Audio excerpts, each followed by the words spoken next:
अस्सलामुअलैकुम, कैसे हैं आप? सब ठीक हैं? उम्मीद करती हूँ सब खैरियत से होंगे। तो पाइथन के आज लेक्चर में हमने जो लेक्चर पढ़ना है वो आज हम पढ़ेंगे डिक्शनरीज को। तो डिक्शनरी है क्या चीज़?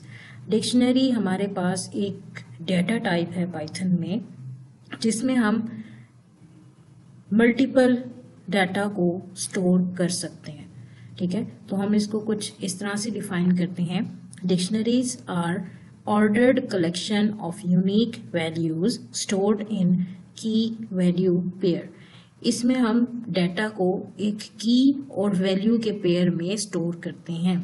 ठीक है, अब हमारे पास और डिक्शनरीज को हम एसोसिएटिव एरे भी कहते होते हैं। अगर हम इसको जावास्क्रिप्ट में ऑब्जेक्ट, हमारे पास एक चीज़ होती है, एक डाटा टाइप है, तो वो जावास्क्रिप्ट में ऑब्जेक्ट कहलाती है। वही चीज़ हमारे पास यहाँ पे डिक्शनरीज जो है पाइथन में कहलाई जाती है। तो डिक्शनरी जो है वो ऑर्डर्ड कलेक्शन ऑफ डाटा है। ऑर्डर्ड का मतलब ये है कि ये हमारे पास एक सीक्वेंस में होगा।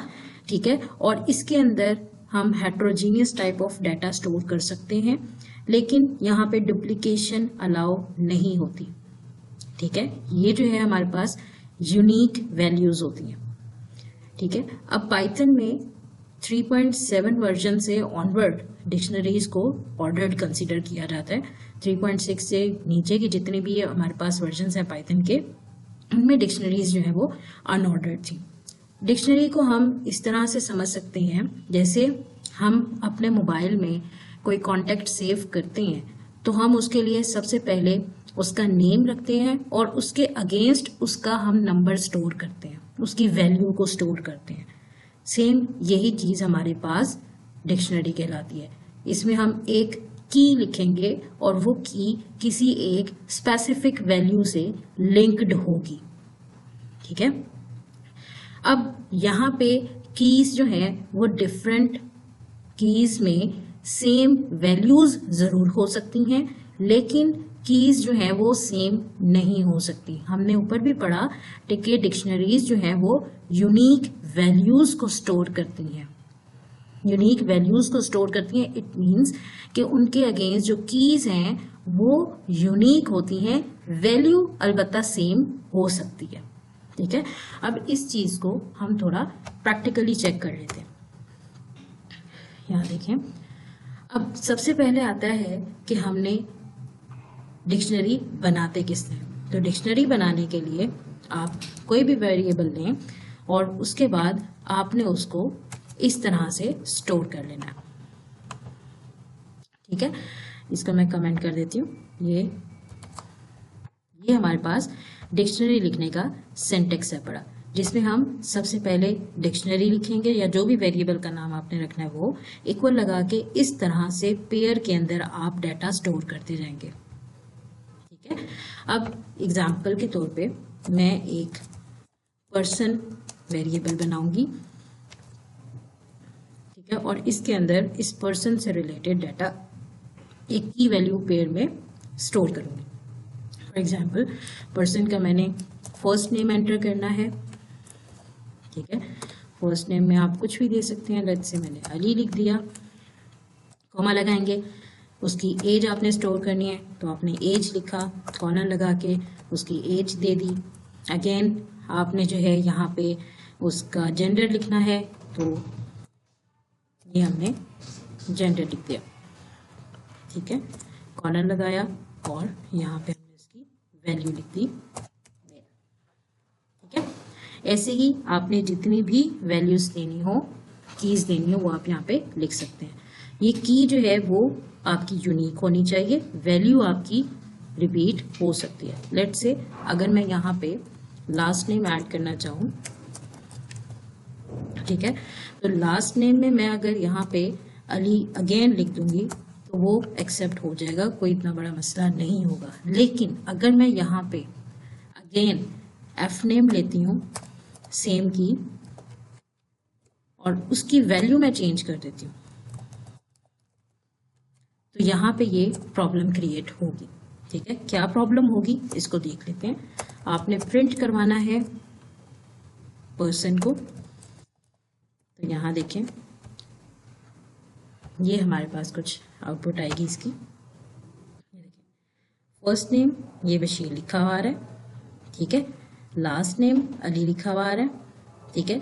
As 12, gender male. अब देखिए जहाँ पे रिपीटेशन हो रही थी उसको उसने यूनिक कर दिया, रिपीटेशन को रिमूव कर दिया, सिर्फ वही चीज लिखी जो यूनिक है बड़ी, ठीक है। इस तरह से आपने जो है लिखना होता है।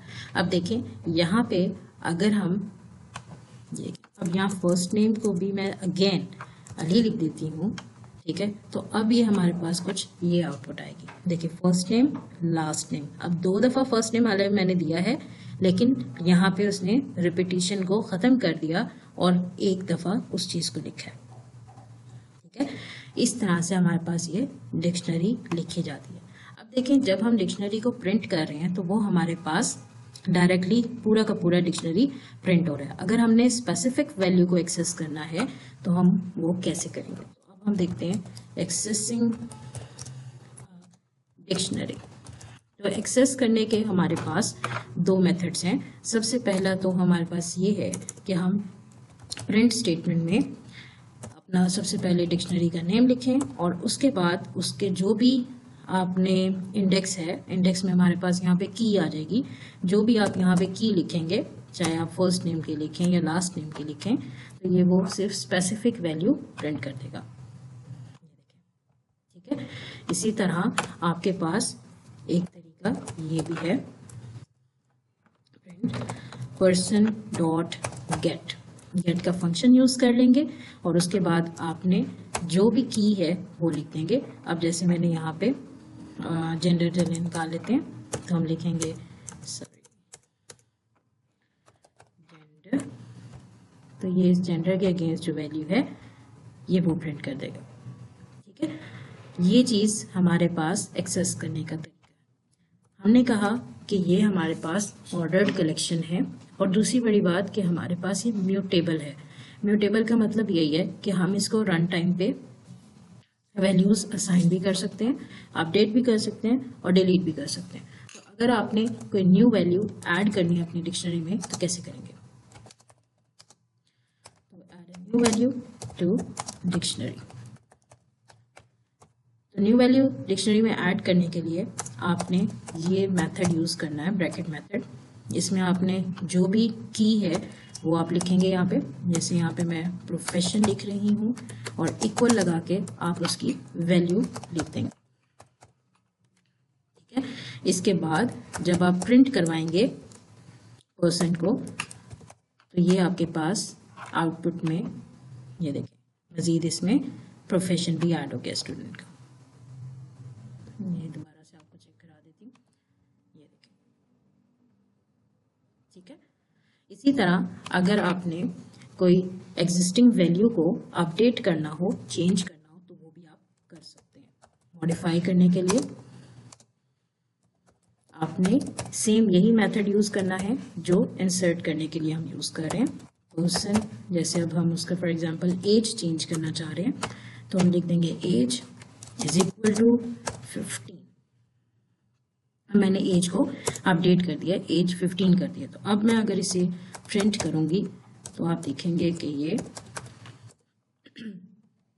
हमारे पास एज 12 से 15 हो जाएगी। ये देखिए ये अपडेट हो गया। इसी तरह अगर आपने कोई वैल्यू डिलीट करनी हो तो आप कैसे करेंगे। तो डिलीट करने के लिए आप यहाँ पे डेल का इस्तेमाल करेंगे। डेल लिख के आप लिखेंगे पर्सन, जिस की के अगेंस्ट वैल्यू आपने डिलीट करनी है वो। जैसे अगर आपने एज को डिलीट करना है तो आप डेल एज करके इसको प्रिंट करवा देंगे पर्सन को, तो आप देखेंगे इधर से एज जो है वो डिलीट हो जाएगी। ये देखिए अभी अगेन रन करते हैं,